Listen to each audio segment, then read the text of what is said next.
Now we're going to do bend number 2. Bend number 2 is going to consist of bending the B string on the 8th fret upwards such that you're going to hear this note, which is an A.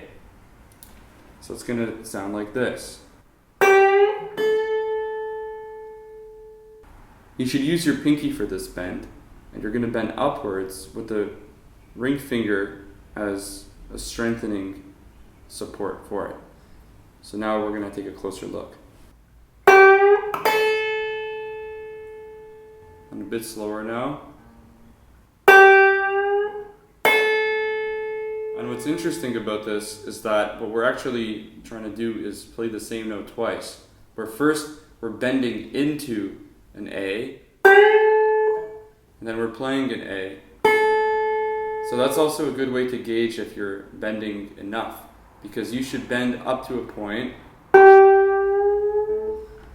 where you're hearing the next note. So one more time.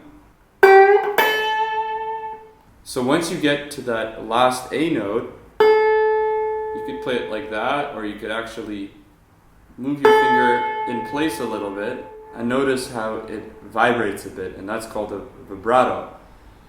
A little extra material for you guys. That is a really nice way to add a little bit of feeling at the end.